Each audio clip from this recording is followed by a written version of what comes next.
Assalamualaikum warahmatullahi wabarakatuh. Alhamdulillahirabbil alamin, assalatu wassalamu ala asyrafil anbiya'i wal mursalin wa ala alihi wa sahbihi ajmain amma ba'du. Pemirsa Khilafah News yang dirahmati oleh Allah, jumpa lagi dengan program kesayangan kita yakni Kabar Petang. Hari ini kita akan membahas tema-tema terkini dengan narasumber yang kredibel tentu saja dari sudut pandang Islam. Inilah Kabar Petang selengkapnya.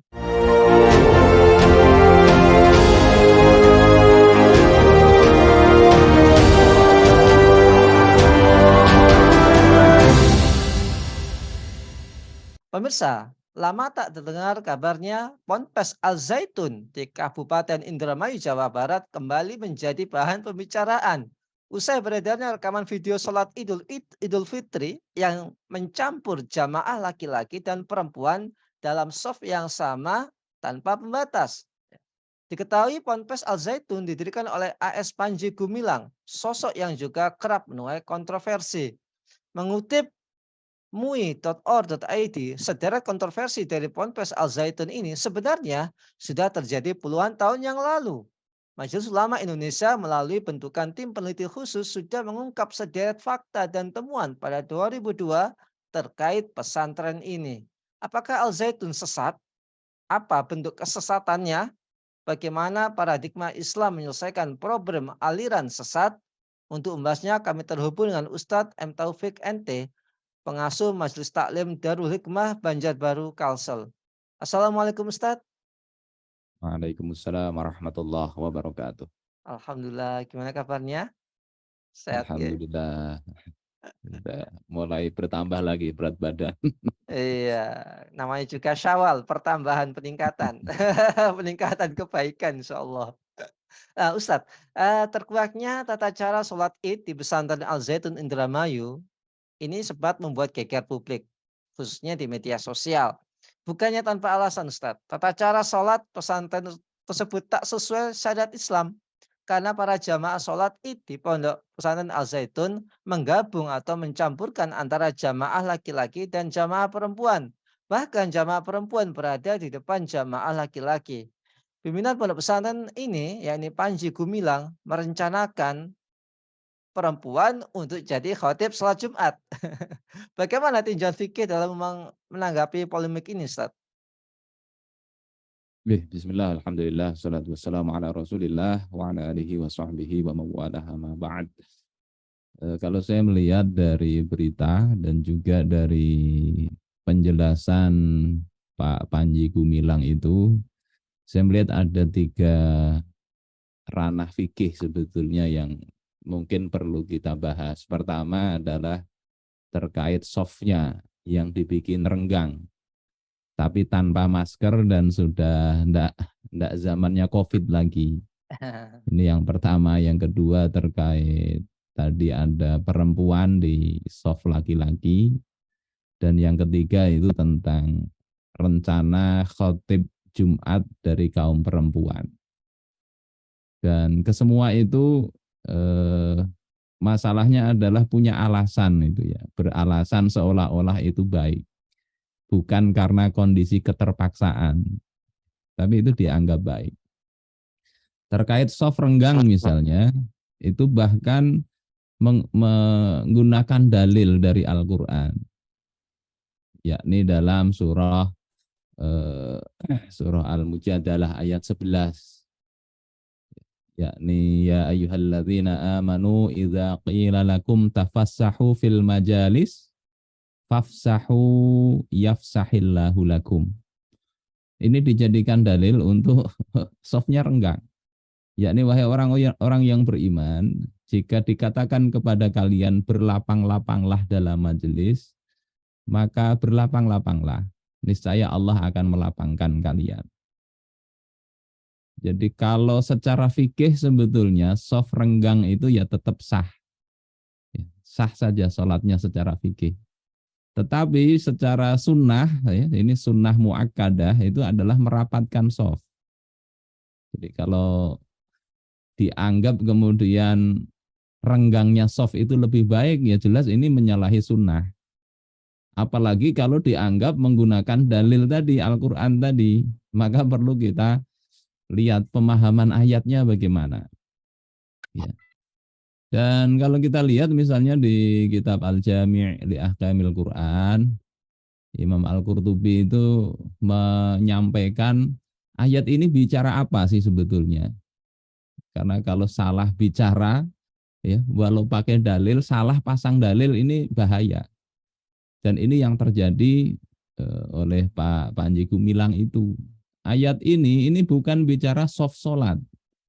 Menurut sahabat Ibnu Abbas radhiyallahu taala anhuma dan juga Al Hasan dan Yazid bin Abi Habib, ayat ini berkaitan dengan perang. Yani tafassahu fil majalis. Majalis di sini adalah majalisul qital. Perang. Kenapa demikian? Karena sahabat itu ketika dalam peperangan mereka itu berdesak-desakan ingin berebut pada barisan pertama. Sehingga ya sahabat yang lain tidak diberi jalan untuk maju di barisan pertama. Kenapa demikian? Karena mereka itu sangat menginginkan yang terdepan menghadapi musuh dan mendapatkan mati syahid. Jadi ini tidak ada kaitannya dengan sholat. Menurut Sayyidina Abdullah bin Abbas, Al-Hasan dan Yazid bin Abi Habib. Sementara menurut Muqatil, ayat itu juga berkaitan bukan untuk merenggangkan shaf. Asbabun nuzulnya kan ada sahabat Ashabus Suffah. Rasulullah pada hari Jumu'ah itu melihat ini penuh sudah masjidnya ini. Sementara ada orang-orang, ya, sahabat-sahabat yang ikut dalam perang Badar, veteran perang Badar, yang itu dihormati betul oleh Rasulullah, datang dan tidak dapat tempat duduk. Sehingga kemudian sahabat yang lain ini yang sudah duduk duluan ini tidak mau memberi tempat. Sahabat yang senior yang jasanya banyak dalam perang Badar tidak bisa duduk. Akhirnya Rasulullah Shallallahu Alaihi Wasallam menyuruh, ya fulan berdiri, ya, diatur oleh Rasulullah Shallallahu Alaihi Wasallam. Nah, yang ternyata yang disuruh berdiri ini merasa tidak enak hati, sehingga oleh Rasulullah, ya, kemudian Allah Subhanahu Wa Taala menurunkan ayat ini. Jadi ayat ini bukan untuk menyuruh merenggangkan soft solat, tapi tadi ada dua. Kondisi pertama dalam perang, yang kedua ini dalam kondisi orang harusnya dikasih tempat duduk, ya. Jadi sementara untuk soft itu jelas Rasulullah katakan sabu sufufakum, ratakan, rapatkan soft, sunnahnya begitu.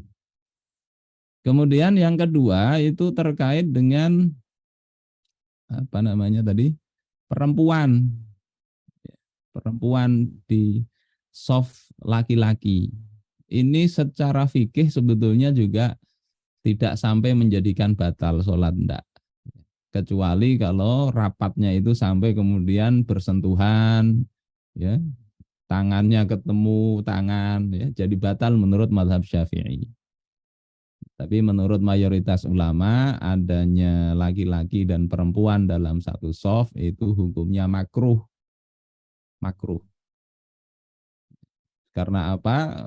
Rasulullah itu menyuruh wanita itu sebaik-baik shaf itu yang paling belakang. Laki-laki sebaik-baik shaf itu adalah yang paling depan. Itu kalau tidak ada hail atau penghalang antara shaf laki-laki dan perempuan. Jadi adanya perempuan itu tidak bisa kita anggap batal atau sesat, enggak. Tapi ya sal itu aneh. Aneh. Apalagi yang lebih aneh dan bahaya kalau itu dianggap bagus. Memuliakan perempuan. Ya enggak pas itu. Enggak pas. Enggak pas.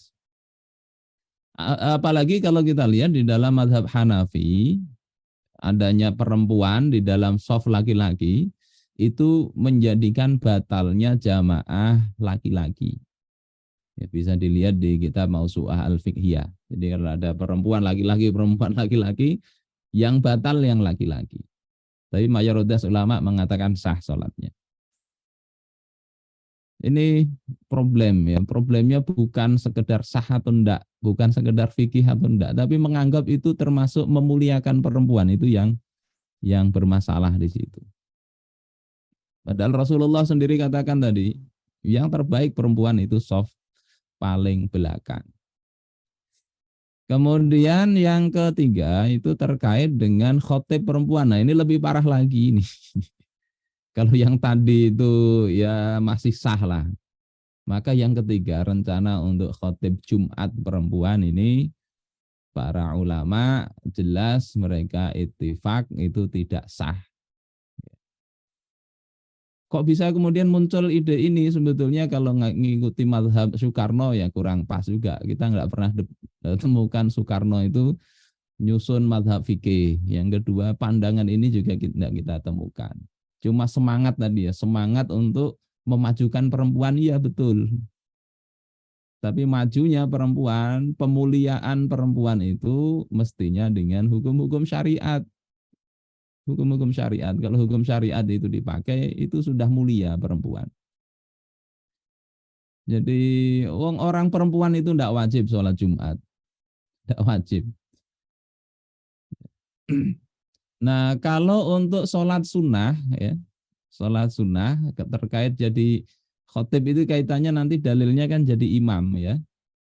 Memang ada sebagian yang membolehkan seperti Imam Abu Thawr, kemudian Imam At-Tabari itu di dalam kitab yang menjelaskan fikih Syafi'i itu dikatakan di kitab judulnya Al-Bayan fi Madhabil Imam Syafi'i. Penulisnya Abdul Husain Yahya bin Abil Khair Asy-Syafi'i, wafat tahun 558 Hijriah. Beliau katakan wala yajuzu an takunal mar'atu imaman lirrajul wala lil khunsa. Tidak boleh perempuan itu menjadi imam bagi laki-laki, tidak juga bagi khunsa. Khunsa ini yang kelamin ganda itu. Wabihi qala amatul fuqaha, dan dengan itu para umumnya fuqaha mengatakan yang demikian. Jadi tidak boleh jadi imam, termasuk juga jadi khotib. Ya. Karena khotib itu kedudukannya itu adalah seperti 2 rakaat di dalam sholat Jumat. Nah tadi Abu Thawr, kemudian Muhammad bin Jarir atau Bari mengatakan ya juzu antakuna imaman lirrajuli fit tarawih. Boleh wanita jadi imam bagi laki-laki dalam sholat tarawih. Catatannya idza lam yakun qari ghairuha. Kalau tidak ada orang yang bisa baca lagi. Yang laki-lakinya tidak bisa baca Al-Fatihah, tidak hafal lagi, tidak benar bacaannya. Yang ada perempuan, maka perempuan itu boleh menurut Imam At-Tabari, ya, Abu Thawr dan Al-Muzani. Syaratnya itu, yang kedua syaratnya wataqifu khalfar rijal. Dan dia berdirinya tetap di belakang laki-laki. Jadi imamnya tetap di belakang laki-laki, mewakili baca aja. Jadi tidak kemudian di depan. Ada pendapat begitu membolehkan itu untuk sholat tarawih. Tidak dikebiah-uyah, digeneralisir untuk seluruh sholat. Hanya saja ada yang meneliti, mentahkik, ya, apakah betul Imam At-Tabari itu membolehkan? Itu didapati oleh Syekh Muhammad Siddiqi Burnu bahwasanya tidak ada dalil yang valid yang menunjukkan Imam At-Tabari bolehin itu. Memang ada hadis itu ya, hadis Ummu Warokoh itu ya. Dalam riwayat Imam Abu Dawud yang itu mungkin bisa dijadikan seolah-olah jadi pembenaran ya. Yang cukup panjang hadisnya itu tentang sholat tarawih memang. Rasulullah katakan wa amaroha anta umma ahla dariha. Dan Rasulullah menyuruh dia Ummu Warokoh itu untuk mengimami orang rumahnya. Ini dalam riwayat Abu Dawud dan Al-Hakim. Tetapi mayoritas ulama tidak menjadikan ini sebagai dalil secara umum. Yang dipakai dalilnya riwayat Imam Ad-Daruqutni. Jadi wa amaroha anta umma nisa'a ahli dariha. Jadi ada hadis tadi, ada hadis yang lain tuh. Rasul itu menyuruh Ummu Waraqah itu untuk mengimami perempuan-perempuan ahli baitnya, perempuan yang ada di keluarga tersebut. Jadi ini perempuan mengimami perempuan, babnya begitu. Kemudian Rasulullah sendiri kan juga melarang itu, wala ta'ummanna imra'atun rajulan. Wanita jangan mengimami laki-laki. Ini pandangan mayoritas ulama yang membolehkan itu ya sebagian yang kemudian mensyaratkan itu sholat tarawih. Itu kira-kira, terus apa lagi? Cukup ya artinya ya. Secara fikih begitu. Yang parah itu bukan fikihnya, tapi anggapan ini lebih baik gitu. Itu Mas Nanang. Iya, baik Ustaz. Next. Apakah ini ya, kalau kita lihat bagaimana respon dari ya netizen ini, kita bisa melihat bahwa sebelumnya Ketua Forum Ulama Umat Indonesia atau FUUI, yakni Kiai Haji Atian Ali, itu angkat bicara soal pondok pesantren tersebut, Ustaz. Nah, sebelum kasus ini beliau mengatakan Ponpes Al Zaitun pernah menjadi pusat ajaran kelompok aliran sesat. Nah, betulkah demikian? Lantas bagaimana bentuk-bentuk kesesatan pemikiran dari Panji Gumilang dan Ma'had Al Zaitun, Ustaz? Nah ini yang secara langsung saya tidak neliti ya.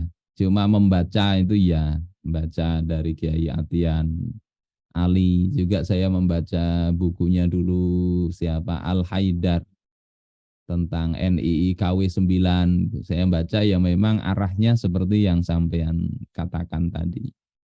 Cuma detailnya Allahu a'lam. Cuma yang jelas dari pemikiran yang disampaikan lewat video yang saya dengarkan itu memang aneh ya, aneh. Yang tadi itu memahami ayatnya kok bisa ayat idza qila lakum tafassahu fil majalis kok dijadikan dalil softnya bagusnya direnggangkan, itu gimana? Terus khotib perempuan, imam perempuan itu ya gimana bisa memahami begitu? Oh, orang ulama wanita kan lebih alim. Dulu itu para wanita pada masa Rasul ada yang lebih alim juga setelah Rasul wafat itu. Ummul Mukminin Aisyah misalnya. Tapi tidak ada kemudian eh, ulama-ulama perempuan itu dijadikan khotib, itu tidak ada. Para sahabat cukup bertanya, mengambil ilmu dari para ummul mukminin. Tidak dijadikan khotib, imam, tidak. Memang kemudian yang kedua itu ungkapan-ungkapan ulama seperti tadi Imam Al-Muzani yang mengatakan oh ini dianggap boleh perempuan jadi imam yang akhirnya jadi khotib. Itu kalau kita cermati kan juga enggak begitu ya. Ungkapan beliau itu kan menjelaskan kalau ada perempuan jadi imam, ya, kemudian lelaki datang jadi makmum, ini seperti di penjelasan di Al-Um ya. Maka sebetulnya kan yang makmum lelaki ini tidak sah dia. Makmum perempuan sah.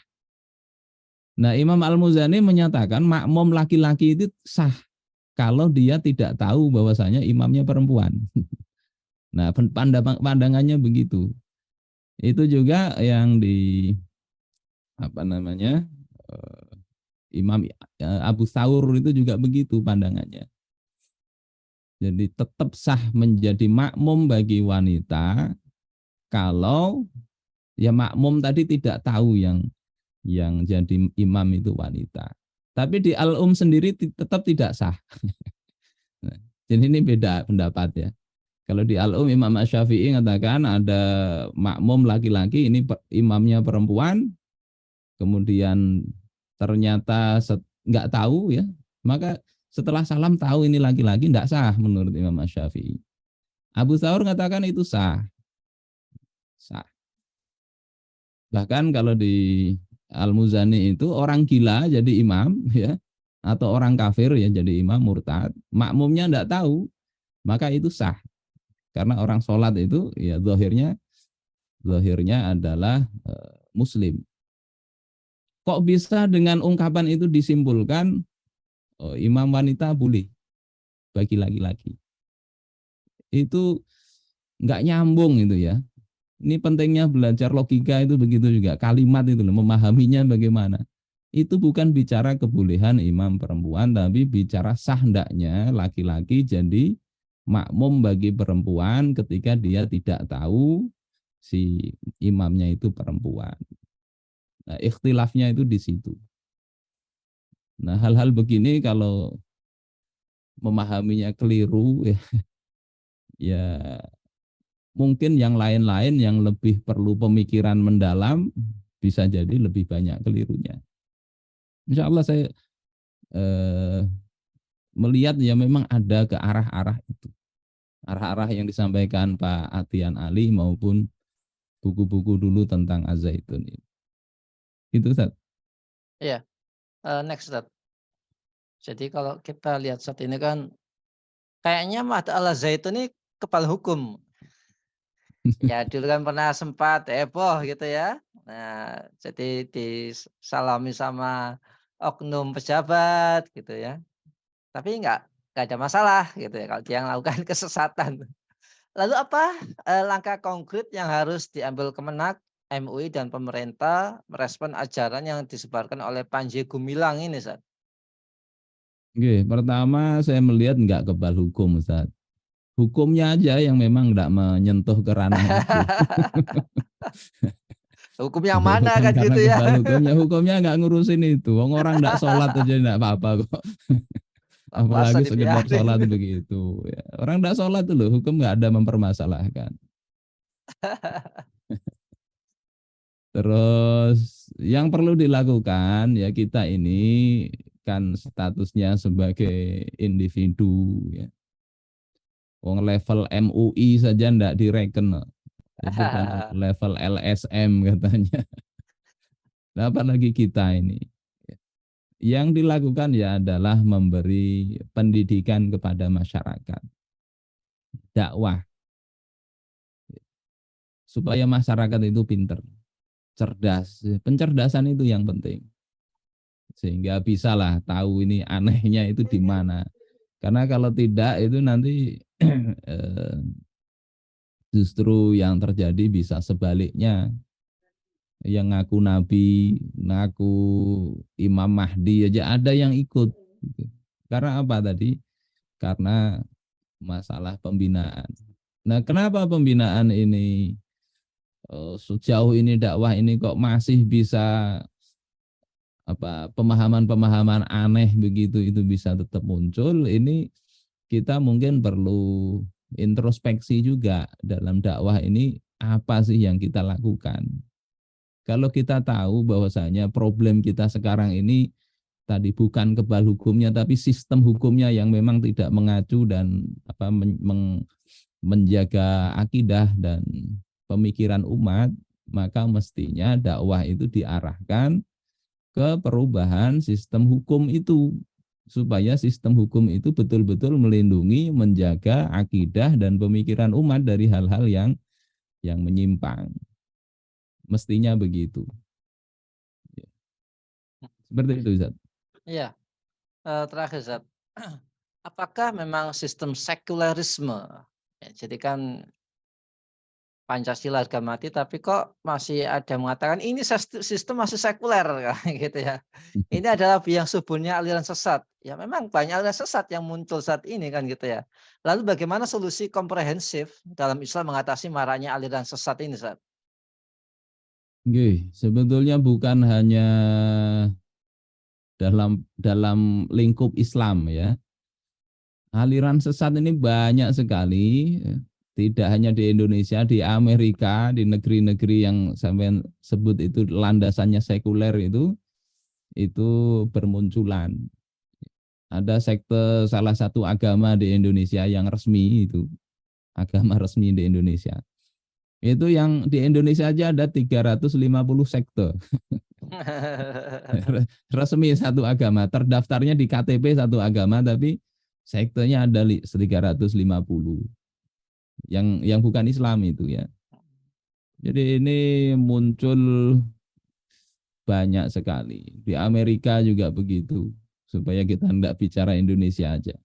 Bahkan yang lebih parah itu sesatnya itu sampai ajarannya itu mengajarkan bunuh diri. Luar Seperti biasa. dulu ada sekte apa People Temples, ya, kuil rakyat, ada 918 bunuh diri massal. Itu di mana? Di Amerika.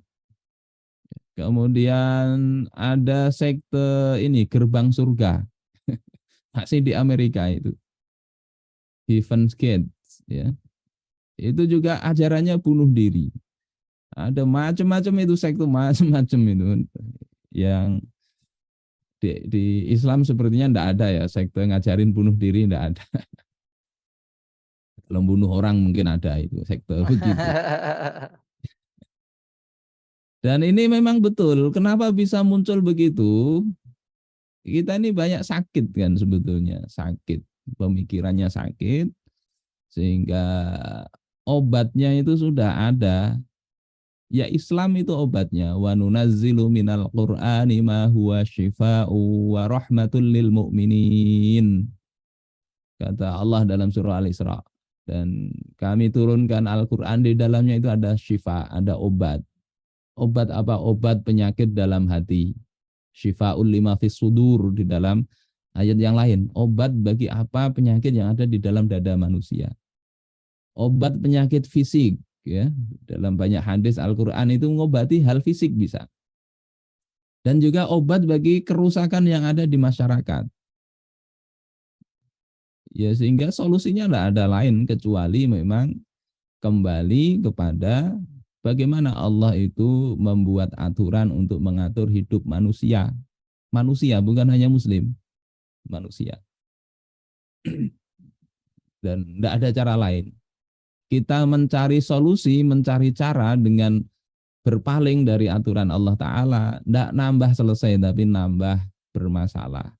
Allah tegaskan itu, waman a'radu an dzikri, siapa saja yang berpaling dari peringatanku, fa inna lahu ma'isyatan dongka, maka baginya kehidupan yang sempit. Kata Imam Ibnu Katsir, apa makna berpaling dari peringatanku? Ay khalafa amri, dia menyelisihi perintahku, wa ma anzaltuhu ala rasuli, dan menyelisihi apa yang telah kuturunkan kepada rasulku.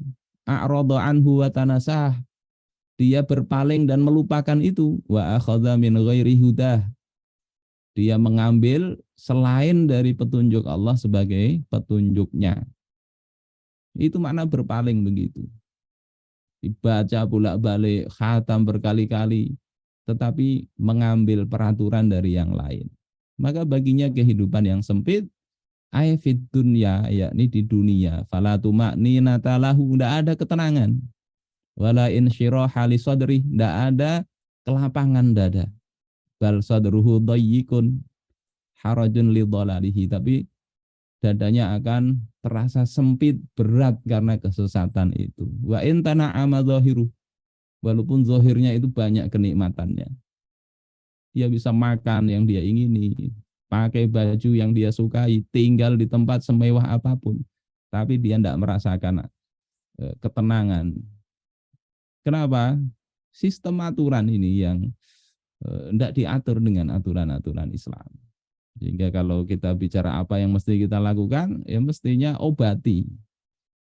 Kita punya tetangga sakit, ya, misalnya dia kesakitan betul, kita punya obat, mestinya kita obati.